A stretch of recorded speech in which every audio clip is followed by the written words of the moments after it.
Hi, welcome to ಕನ್ನಡತಿ ಕೈರುಚಿ ಚಾನಲ್ಗೆ. ನಾನಿವತ್ತು ನಿಮಗೆ ಸಿಂಪಲ್ ಇಂಗ್ರೀಡಿಯೆಂಟ್ಸ್ನ ಬಳಸ್ಕೊಂಡು ಎಗ್ ಬಿರಿಯಾನಿ ಹೆಂಗೆ ಮಾಡೋದು ಅಂತ ಹೇಳ್ಕೊಡ್ತೀನಿ. ನೋಡಿ ಎಷ್ಟು ಚೆನ್ನಾಗಿ ಬಂದಿದೆ ಎಗ್ ಬಿರಿಯಾನಿ, ಎಷ್ಟು ಸಖತ್ತಾಗಿ ಕಾಣಿಸ್ತಿದೆ ಅಲ್ವಾ. ಇದನ್ನು ಹೆಂಗೆ ಮಾಡೋದು ಅಂತ ನೋಡೋಣ ಬನ್ನಿ. ಒಂದು ಪ್ಯಾನ್ಗೆ 1 ಟೇಬಲ್ ಸ್ಪೂನ್ ಆಯಿಲ್ ಹಾಕ್ಕೊಳ್ಳಿ, ಸ್ವಲ್ಪ ಚಿಲ್ಲಿ ಪೌಡ್ರು, ಒಂದು ಸ್ವಲ್ಪ ಸಾಲ್ಟು. ನಾನು ಮೊದಲೇ ಮೊಟ್ಟೆನ ಬೇಯಿಸಿಟ್ಕೊಂಡಿದ್ದೆ, 6 ಎಗ್ಸ್ ತೊಗೊಂಡಿದ್ದೀನಿ. ಇದನ್ನೆಲ್ಲ ಈ ಪ್ಯಾನ್ಗೆ ಹಾಕ್ಕೊಂಡು ಸ್ವಲ್ಪ ಚೆನ್ನಾಗಿ ಫ್ರೈ ಮಾಡ್ಕೊಳ್ಳೋಣ. 1 to 3 ಮಿನಿಟ್ಸ್ ಫ್ರೈ ಮಾಡ್ಕೋಬೇಕು.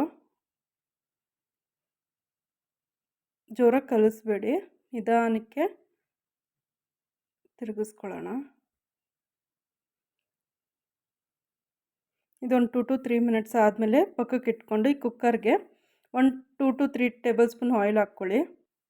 ನಾನು ಇಲ್ಲಿ ತೋರಿಸೋಂಥ ಮಸಾಲೆ ಐಟಮ್ನ ಹಾಕ್ಕೊಂಡು ಸ್ವಲ್ಪ ಚೆನ್ನಾಗಿ ಎಣ್ಣೆಲಿ ಫ್ರೈ ಮಾಡ್ಕೊಳ್ಳಿ. 1 ಮೀಡಿಯಮ್ ಸೈಜ್ ಈರುಳ್ಳಿ ತೊಗೊಂಡಿದ್ದೀನಿ, ಅದನ್ನು ಹಾಕ್ಕೊಂಡು ಸ್ವಲ್ಪ ಚೆನ್ನಾಗಿ ಎಣ್ಣೆಲಿ ಫ್ರೈ ಮಾಡ್ಕೊಳ್ಳೋಣ. ಚೆನ್ನಾಗಿ ಗೋಲ್ಡನ್ ಬ್ರೌನ್ ಆಗಲಿ ಆನಿಯನ್ಸು.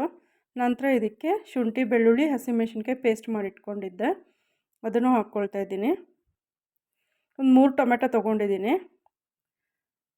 ಅದನ್ನು ಹಾಕ್ಕೊಂಡು ಸ್ವಲ್ಪ ಚೆನ್ನಾಗಿ ಬೇಯಿಸ್ಕೊಳ್ಳಿ. ಟೊಮೆಟೊ ಚೆನ್ನಾಗಿ ಬೆಂದು ಆಯಿಲೆಲ್ಲ ಮೇಲೆ ಕಾಣಿಸ್ಬೇಕು ನೋಡಿ, ಈ ಥರ ಚೆನ್ನಾಗಿ ಬೆಂದ ನಂತರ ಸ್ವಲ್ಪ ಧನಿಯಾ ಪುಡಿ, 1 ಟೇಬಲ್ ಸ್ಪೂನ್ ಖಾರದ ಪುಡಿ, ಖಾರಕ್ಕೆ ತಕ್ಕಂಗೆ ನೀವು ನೋಡ್ಕೊಂಡು ಹಾಕ್ಕೊಳ್ಳಿ ಖಾರ, ಸ್ವಲ್ಪ ಬಿರಿಯಾನಿ ಮಸಾಲ ಹಾಕ್ಕೊಂಡು ಸ್ವಲ್ಪ ಚೆನ್ನಾಗಿ ಫ್ರೈ ಮಾಡ್ಕೊಳ್ಳಿ. ಸ್ವಲ್ಪ ಕೊತ್ತಂಬರಿ ಪುದೀನ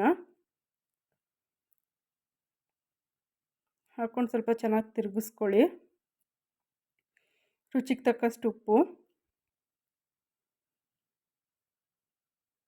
ನಾನಿಲ್ಲಿ 1 ಗ್ಲಾಸ್ ಅಕ್ಕಿ ತೊಗೊಂಡಿದ್ದೀನಿ, 1 ಗ್ಲಾಸ್ಗೆ 2 ಗ್ಲಾಸ್ ನೀರು ಹಾಕ್ಕೊಳ್ತಾ ಇದ್ದೀನಿ.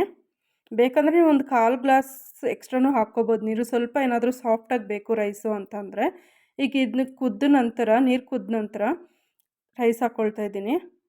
ಈಗ ನೋಡಿ, ಫ್ರೈ ಮಾಡಿ ಇಟ್ಕೊಂಡಿದ್ನಲ್ಲ ಮೊಟ್ಟೆ, ಅದನ್ನ ಹಾಕ್ಕೊಳ್ತಾ ಇದ್ದೀನಿ. ಹಾಕ್ಕೊಂಡು ಸ್ವಲ್ಪ ಜೋರಾಗಿ ಕಲಿಸ್ಕೊಬೇಡಿ, ಮೊಟ್ಟೆ ಎಲ್ಲ ಒಡೆದೋಗೋ ಚಾನ್ಸಸ್ ಇರುತ್ತೆ. ನಿಧಾನಕ್ಕೆ ಕಲಿಸ್ಕೊಂಡು ಒಂದು 2 ವಿಜಿಲ್ ಬಂದರೆ ಸಾಕು. ಒಂದು 10 ನಿಮಿಷ ಆದಮೇಲೆ ಓಪನ್ ಮಾಡಿ.